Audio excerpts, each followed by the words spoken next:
Thank you, Hannah. Thank you all for coming. Thank you, organizers, Hannah and Kevin and David and Jose, for bringing us back together after years. It's really great to be here. Thanks to the Fields for having us. Thanks to Chen for bearing with us and holding us together technically all this time. I was debating whether I should start my talk with something non-mathematical, and I had settled upon not doing it. But then I woke up this morning and I opened the New York Times, and there was this article that said how gay marriage is now an issue dividing the Republican Party. And the very end of the article was quoting these Republican politicians saying, I don't think that's an issue. Most people really don't care. And I said, fuck, I mean, that's when we're in trouble, right? When people don't care is when awful, evil lunatics get the permission structure to do awful things. Right? So what I want to say is we cannot afford to not care, and we cannot afford for people around us to not care, right? We don't have to be farmers, and we care about farmers being squeezed by the price of pesticides, right? And so we're here because we care about each other as a queer community, and we should continue doing that. But let's care, and let's make people around us care. I think that is very important.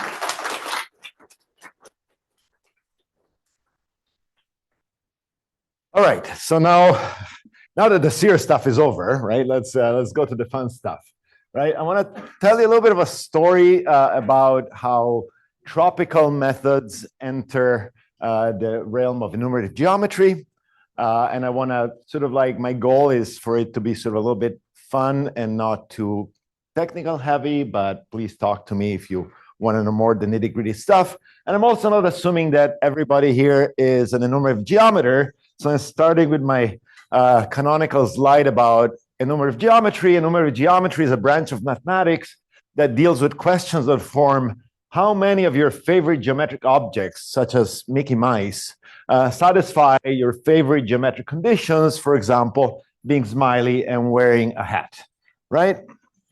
And let's see if I can do this. I think I thought I had a reveal here. No, I don't. Yes, I did. You see, that's where you plan things.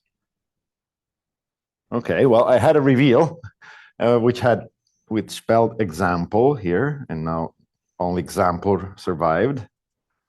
Let's see if I can fix this. Colors here, EX. Okay, so the first example is where your favorite geometric object, Mickey, is lines, right? And really, all things kind of disappeared. And your condition smiley is passes through the point P, and your condition wearing a hat is passes through the point Q, right? And we all know the answer to this question. There is exactly one line passing through P and Q.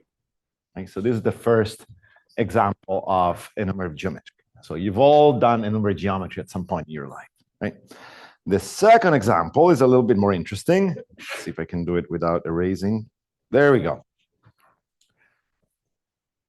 In this case, Mickey is lines in three-dimensional space, right?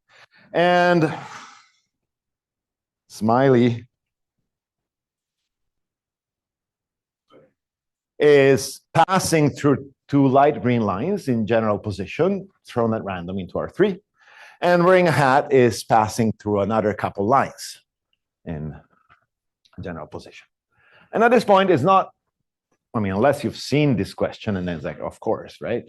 It's not kind of so obvious to see how many lines are incident to all four lines, right?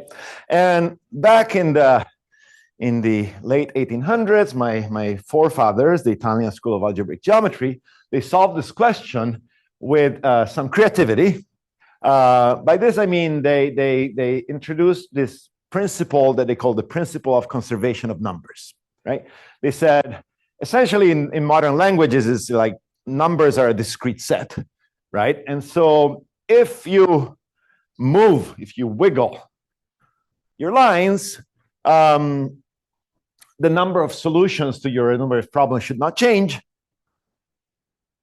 unless it changes dramatically, i.e. it goes to infinity, right? But you cannot go from having 3 solutions to 5 solutions, right? And so if you find a configuration of lines which is not generic, but it's not so special that you have infinitely many solutions, then that's the right number, right? And so in this case, where am I here?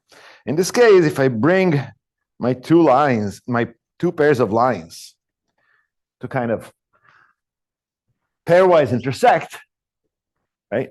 Then all of a sudden it becomes a lot easier to find the solutions to this problem, right? We can all see that there is one line that joins the 2 points of intersections of the pairs of lines.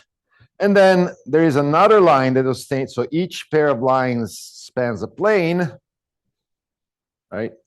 And 2 planes intersect in a line, right? So in this case, the solution to this enumerative problem is 2. Okay? And so, of course, you can make things more complicated, and very quickly you run out of steam in terms of these creative solutions. But also, these were the Italians, and so, of course, the Germans got pissed, right? And so Hilbert in the 1900s, and by the way, I think it's like wonderful that Hilbert wore such a flamboyant hat in the most iconic picture, because it works great for spec Q bar, right? But in the 1900s, sorry? Oh, yeah. No, it's fierce though, right? That's what he was. That's what he was going for, right? Anyway, so Hilbert's 15 problem, like, famously said, okay, folks, we need to actually like build some foundations that make this mathematics rigorous, right? So to use his words, we need to establish rigorously those geometrical numbers determined on the basis of the so-called principle of special position of conservation of numbers, right? So here we go. And so, eventually, the answer that evolved out of Hilbert's request is that a number of geometry was turned into the study of intersection theory of moduli spaces, right? So the question, how many Mickey Mice satisfy conditions, smiley and wearing a hat, becomes the following, right? You should construct a moduli space of Mickey Mice, right? So a space whose points are naturally in bijection with the various kinds of the isomorphism classes of Mickey Mice, right? And such that the geometry of this space reflects, in whatever sense you want it to mean, the geometry of Mickey Mice, right? So for example, if you move your finger continuously along, your space, then your Mickeys will vary continuously, right? And then the subset of Mickeys that are smiley will, if you're lucky, you will form a closed subvariety of your space. The subset of Mickeys that wear a hat will form some other closed subvarieties of your space. And then if you're, again, lucky, you know how to intersect these closed subvarieties. You find that if they intersect in a finite number of points, you count the points, and that's your solution to your problems. Questions? So far, so good? Great. So then this, gave rise to a lot of mathematics. It gave rise to, this whole field of intersection theory of modular space. And this has some pros and some cons, right? So first of all, we developed, we understood a very, rigorous, if you want, algebraic structure for this kind of problems. These moduli spaces, they often naturally, because of their modular interpretation, they come with nice combinatorial structure that allow us for very, interesting recursive argument. And also these moduli spaces, they tend to be very sociable creatures. And sociable in mathematics means they have functions, natural functions between themselves, right? So these are very rich aspects of the theory. And there's some cons, right? So intersection theory of moduli spaces is complicated because the moduli spaces are themselves complicated, and they're often like ill-behaved. They often have singularities. They often have multiple components, some of which are of the wrong dimension. And oftentimes this sort of geometric condition that you want to impose, they have, they don't intersect transversely, they have excess intersection, all sort of problems arise. But I think that the optimist perspective, right, is that having to overcome these hardships gave rise to a lot of interesting mathematics that goes well beyond in the geometry, right? Great. All right, so then my next slide is about the mystery of tropical geometry, right? Tropical geometry is a relatively recent niche of mathematics. I was a grad student in Salt Lake City when Grisha Mikhalkin was in Salt Lake City, and he gave a grad course in this happening new field called tropical geometry. I understood very little. I have to say I hated that course, and then karma punished me, and now I find myself working in it. But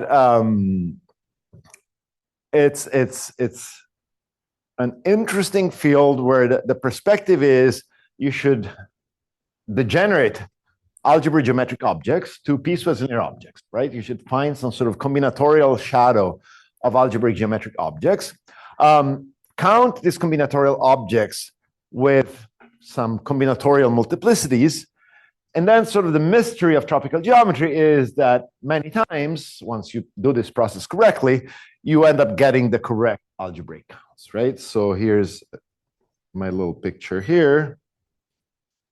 Is if you start with an elliptic curve, maybe with a cover of P1, and you tropicalize, you get sort of like some stick figures, right? But the stick figures corresponding to the elliptic curve remembers the genus 1 as the first Betti number of this graph, right? And the existence of cover is remembered by some kind of piecewise linear map of graphs. Now, for the first, like, I would say 15, 20 years, it was kind of magic that this worked, right? A lot of like the papers were like, whoa, look, you know, we did this and it worked, right?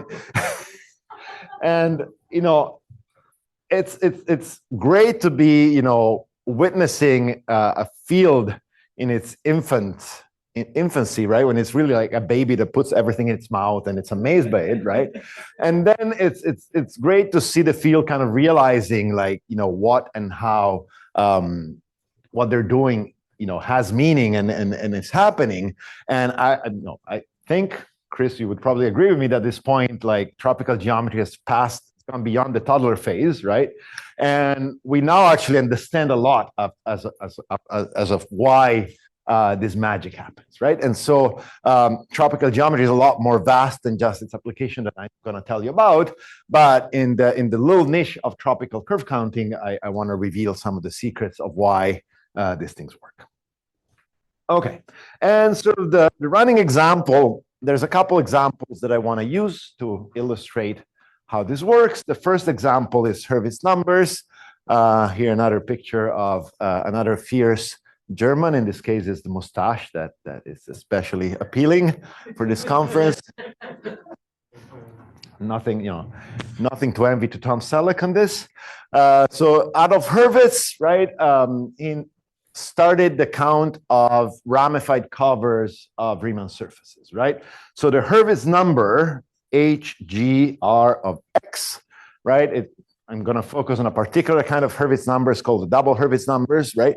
And they count the number of, I can say it in a complex analytic way, right? Meromorphic functions, right? From a Riemann surface of genus G, meromorphic functions. So the target is P1, where I prescribe how many zeros and how many poles and what the orders of zeros and poles are, right? And I do this by giving like a vectors of integers that adds up to 0, which are the orders of 0 and poles.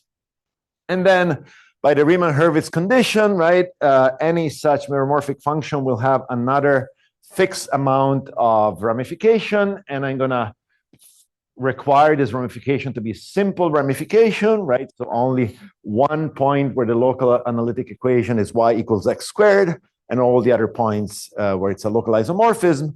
And I'm going to fix this point on the base, right? So I'm going to ask myself, how many such meromorphic function can I find? Okay? And this is the Hurwitz number. And reasons to like Hurwitz numbers is they're kind of everywhere in math, right? They interact with representation theory of the symmetric group, with combinatorics, Gromov-Witten theory, mirror symmetry, moduli of curves, integral hierarchies, you name it, right? If there's some aspect of mathematics that has not ever seen a Hurwitz number, bring it to me. I'll probably find it somewhere, right? They're really everywhere. And for people that like kind of combinatorial algebraic geometry, one of the nice things about Hurwitz number is they're geometric objects that exhibit really rich combinatorial structure, right? And with seminal work of this people, like 3 Canadians and 3 Russians, Goulden, Jackson, Vakil, and Chadrin, Shapiro, and Weinstein, there's been like a lot of studying of the properties of double Hurwitz numbers. They end up being piecewise polynomials in the ramification profiles. They have interesting mole crossings. I don't want to dwell too much on the details because this will take me in a completely different direction.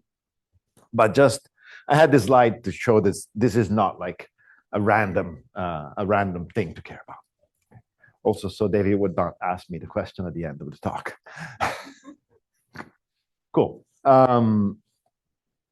The moduli space approach, right? We said enumerative geometry is intersection theory of moduli spaces. In this case, the moduli space approach is a little bit silly, if you want, because the idea is, okay, well, we're trying to count ramified covers of P1, so let's set up a moduli space. I'm going to call it DRG of X, whose points corresponds to ramified covers of P1. Right? So it's exactly the things that I want to count, but I'm not fixing these R points on P1, right? The branch points, I'm allowing them to move around.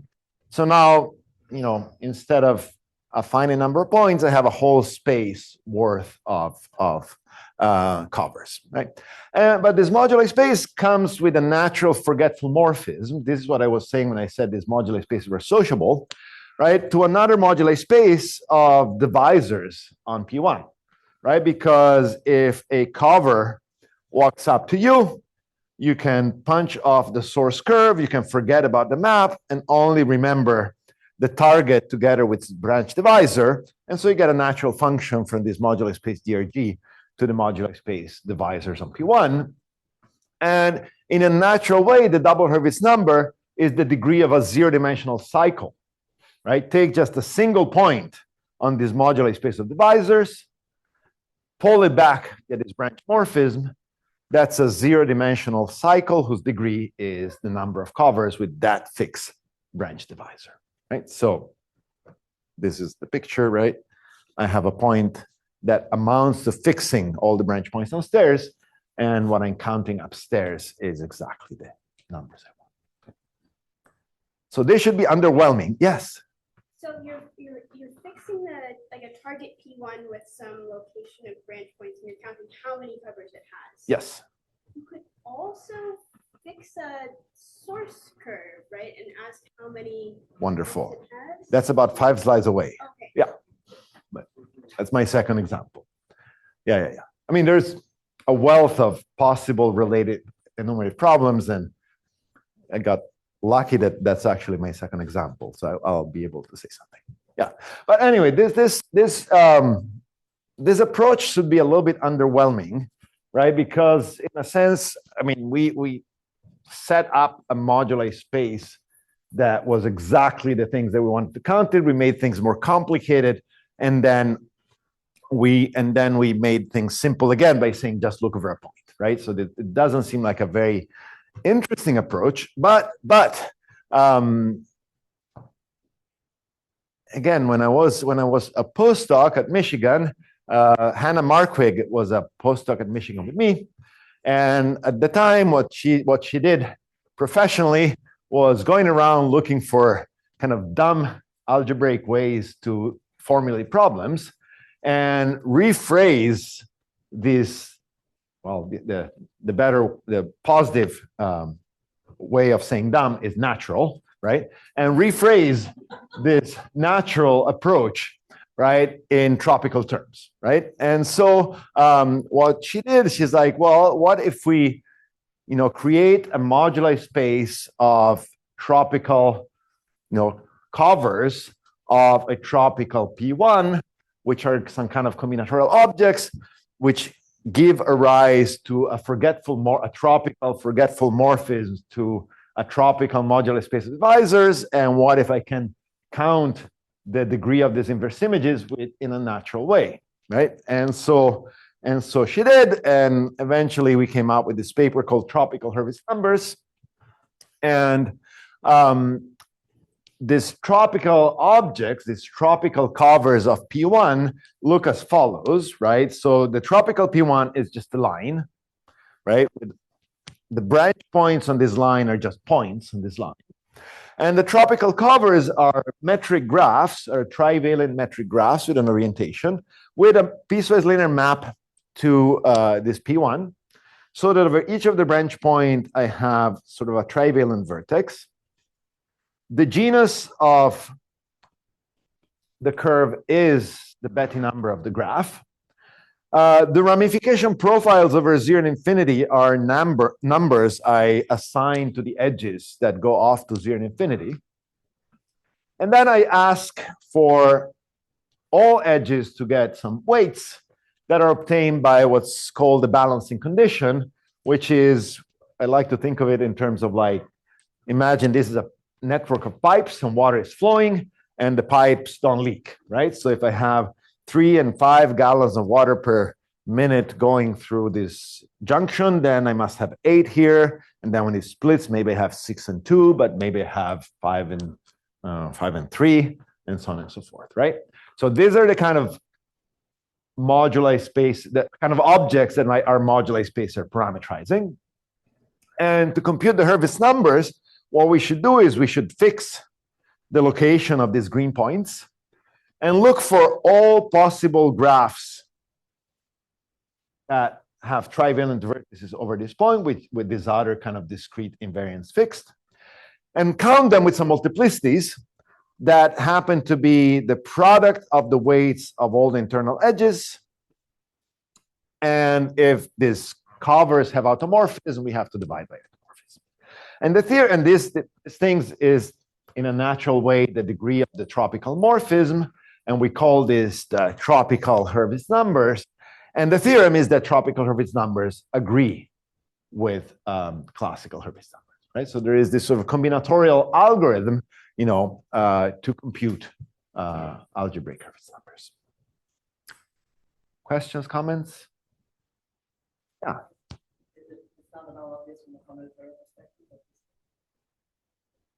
That the thing is what?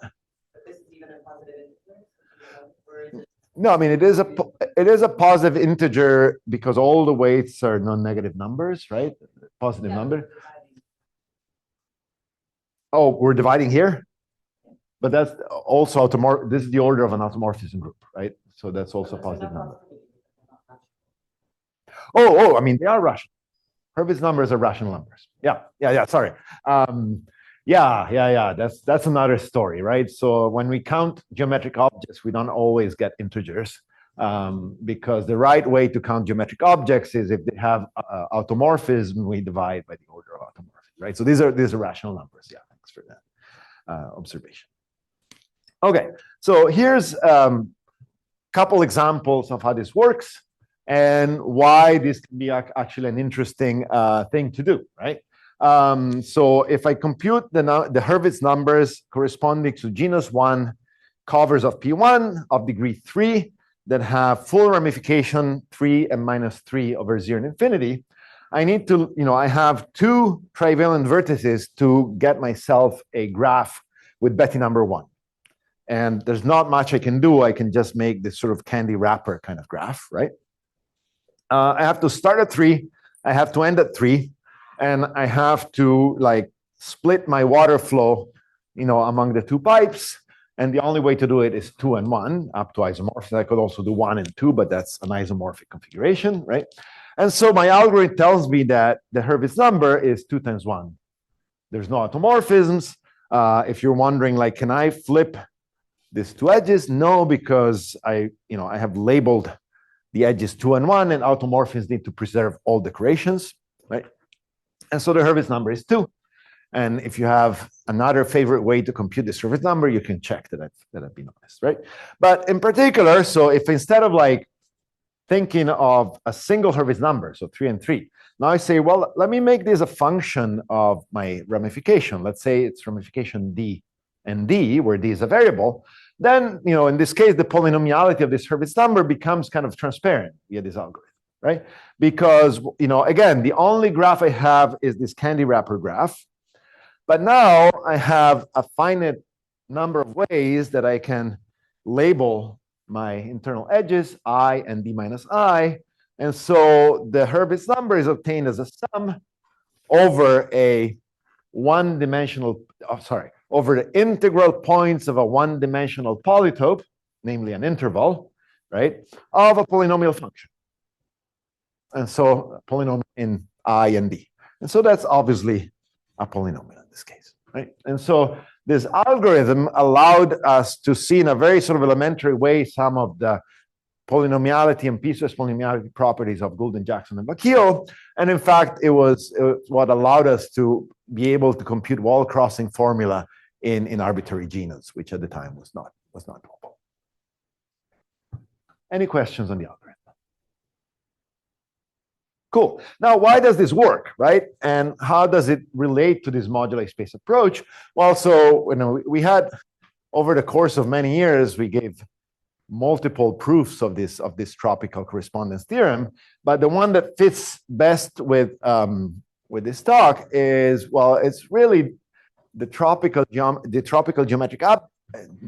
geometric perspective is actually a combinatorialization of something very natural from the point of view of moduli space. First of all, we said if we had this moduli space of covers and this branch morphist or moduli space divisor, all you have to do is pick a point and look at the inverse images, right? And every time we hear all you have to do is pick a point, is like, right? It's kind of like pick a number, right? And with probability 1, it's not going to be algebraic, right? So it's not easy to pick a point in a moduli space, right? Except it is, right? But only very special points, right? So moduli spaces, they come with a stratification, right? There's an open set where the objects are generic, right? In this case, this open set is where like the target really is P1 and my points are randomly scattered, and those are really hard to find. But then, if you compactify your moduli space, there are strata of progressively more degenerate objects. And in this case, what I mean is I'm going to allow my target P1 to break into a bunch of other P1s so that only some of the only some of the branch points will go on various P1s, right? And the more complicated this degeneration is, the smaller the stratum is. And all the way at the very end, there's zero-dimensional strata that are points that we can actually sort of really put our fingers to, right? And so what I want to look at is this point in the moduli space that corresponds to like, I've degenerated my P1 to a chain of P1s, and each of this P1 contains exactly one of the green points. And then, of course, the external P1 contains also the zero infinity. Okay? And so this is a point in the moduli space I can really point to. Oops. All right. And I can look at all possible inverse images in my moduli space of covers, right? And these inverse images, because the target has degenerated, also the source curves have degenerated quite a bit. And at this point, I think everybody can kind of squint and see where the tropical curve is rising here, which is you just have to deflate these Riemann surfaces, right?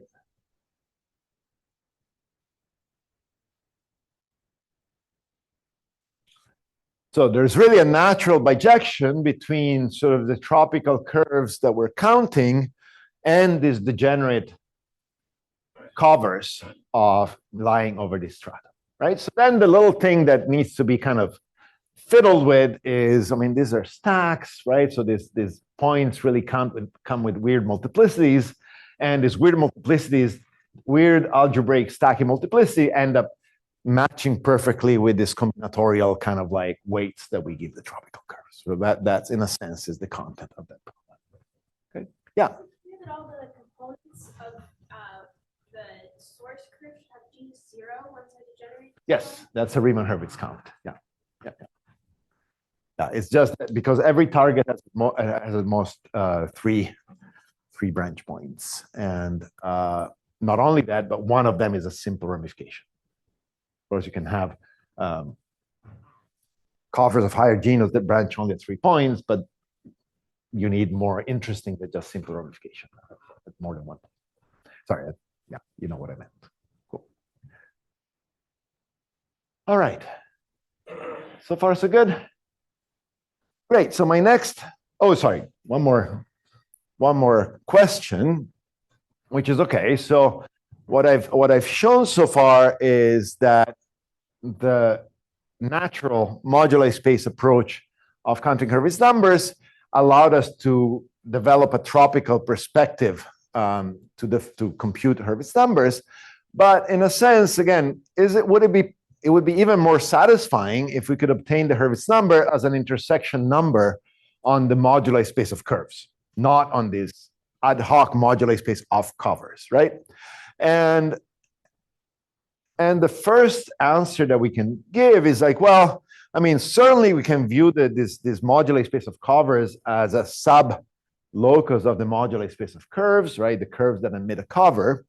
But it's really hard to imagine fixing the branch points condition as something that you can cut out in the moduli space of curves, right? Simply because, well, the branch points really have to do with the covers and not so much with the properties of the curves, right?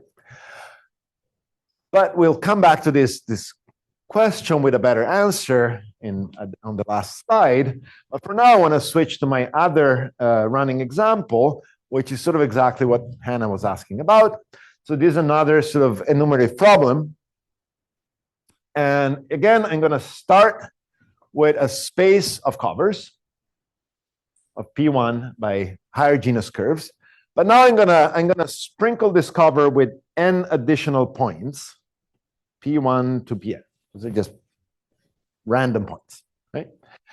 And now I have two natural forgetful morphisms. I have I have my old branch divisor as well. And I'm not only going to, it's an enhanced branch divisor because I'm not only going to remember my branch points, I'm also going to remember the image of these blue points, f of P1, f of Pn. And I have a source map that only remembers the source curve, right? And maybe the ramification. And then, in fact, I can forget even more. Like I can forget the branch points and only remember the blue points. And I can forget the ramification points and only remember the blue points. And now I get a map from my space of covers to mg n bar cross m0 n bar, where this n is the same and is the number of my blue points. And if I arrange the discrete invariance appropriately, which is some equation that needs to be satisfied, who cares, right? Then this map is finite. And I can ask myself, what's the degree of this map? And this amounts to counting maps from a fixed Riemann surface, which have the properties that, the points map to certain points of P1. Right? So it's an example of a sort of like a fixed target Gromov-Witten theory problem. Anyway, this degree gets an 8-Tavelov degree. Right? And there were results in algebraic geometry by Pandaripande, Schmidt, and Cela and Carl Jan that Cela, Pandaripande, Schmidt, they described the case of map with generic ramification, and they showed that this Tavelov degree is 2 to the g. And then Alessio Cela with Carl Jan, they solved the problem for maps with arbitrary ramification. Right? So this is a problem that was solved algebraically. And then more recently, with my former grad student, Aaron Dawson, we sort of did this game of defining and computing tropically tropical notion of Telford degree and showing that it's equal to the classical Telford degree. Okay, so in the next 50 minutes, I want to give you an idea of how this goes, and then I want to kind of draw a little bit of the difference with the case of Hurwitz numbers. Okay? So again, what this ends up being as a combinatorial problem is a combinatorial problem of this type, right? You need to fix a point in this moduli space tropically, right? So that means you need to fix a graph with, with Betty number G, with first Betty number G and n marked n's, and another graph, a tree with n marked n. And you get to choose trivalent because I want to be in the deepest stratum, but you get to choose them however you want, however mismatched you want them, right? And then you need to find tropical covers such that when you forget all the things that are not marked, collapse to these two graphs, right? And so what we did is we took a really, really tiny tree, right, and a really, really long and lanky genus G curve, right? So all these lengths are as I go from left to right, they get longer and longer and longer, in order of magnitudes longer than each other, and all these lengths get smaller and smaller and smaller, and are really, really tiny with respect to this, right? And it should be kind of really counterintuitive, right? Because this is the case, this particular case is the case of degree 4, right? So I should find a graph with a piecewise linear map to a tree where the slopes of my map are at most 4. And then when I forget something, I get that between points 4 and 5 and 6, I have 20 miles, but between their images, I have a micron, right? So there's something very violent, to use the word of one of my grad students, must happen, okay? And okay, so luckily you have a grad student, so you set her to work, right? And she goes in her office to draw pictures for several months, and then she solves the problem because she's a good grad student, right? And this is the solution to this particular example of genus 3 and 6 mark points, right? The solution is 2 to the third, 8, right? And the way that you solve the problem, if you're finally able to find some structure in this problem, right? So first of all, I wanna show, maybe if I can, real quick, with the highlighter, right? That in here, I have my high genus curve, right?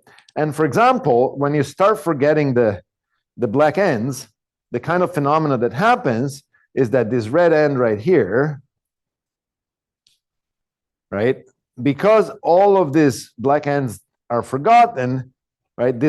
All of these things become unstable, and this red end ends up falling all the way down to this vertex, right? So that the length between these two successive red ends, which is this one, it actually can be a lot longer than the corresponding length of the image, which is this one. Okay, so this is the kind of tricks that Aaron had to play. Okay?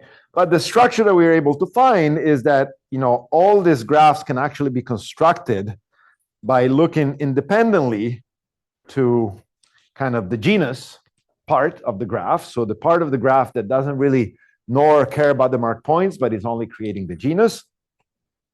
And another part of the graph that instead has to do with the marked points, right?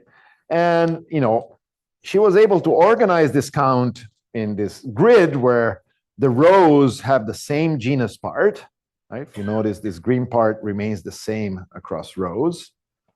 And the columns have the same tree part, which is this part right here. And then once you do it carefully, you start noticing that the column sizes, 1, 3, 3, 1, are the rows of Pascal's triangle.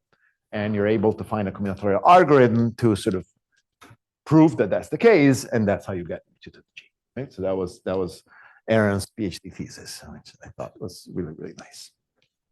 Okay, but I want to sort of go back to like, well, what's the again philosophical reason for this algorithm work? Is it just as before that we just took a deep point in the moduli space, in the algebraic moduli space, and just looked at all the degenerate inverse images and deflated them? Is that what happened? And the answer is no. The answer is no. In this case, things are a little more interesting, right? So if you take any zero-dimensional boundary point in MGN bar across M bar 0, and you look at its inverse image, this inverse image is positive dimensional. It's not a collection of points, right? And so if you want to solve the problem algebraically, you have to solve it by doing kind of an excess intersection theory computation on this wrong dimensional object, right? And this is kind of the approach that Paripande-Schmidt took. They did excess intersection theory, but that's hard, right? Like, Hannah, you're going to be teaching intersection theory, right? So you will probably tell your students, right, excess intersection theory is hard, right? It's doable, but it's hard.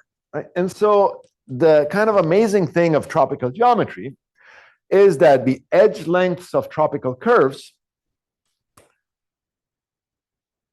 have an interesting geometric meaning, which is they specify infinitesimal approach information to this zero-dimensional boundary stratum. Right? So I should think that in my moduli space of curves, I have this zero-dimensional boundary stratum corresponding to this nodal curve that has a bunch of nodes. And each of these sort of hyperplanes or hypersurfaces that intersect to give me these boundary points correspond to the various nodes of these curves. And the hypersurface is the nodes that have, the curves that have exactly one node, that node, right? And then when you intersect these hyperplanes, you have a bunch of different nodes, right? And the normal direction to each of these hypersurfaces is the smoothing parameter of this node. And now you can think of smoothing the nodes at various rates of smoothing, right? A node has local equation xy equals 0, and to smooth it, you go to xy equals t, right? And when t is non-zero, the node smooths. But now I have two nodes, and maybe I say this one is xy equals t to the 5, and this one is xy equals t to the 8, right? So this node is smoothing faster than this node. And the way that this choice is manifested is I'm going to draw a tropical curve with the edge corresponding to this node has length 5, and the edge corresponding to this node has length 8. Okay? And so looking at the metric information that I gave to this tropical curve, it's telling me more than just what are the degenerate algebraic objects that I want to look at and I want to count. It's telling me what is the rate of smoothing of the various nodes, right? So that's telling me I'm not just looking at this particular boundary point, but I'm approaching, let's see if I can do it.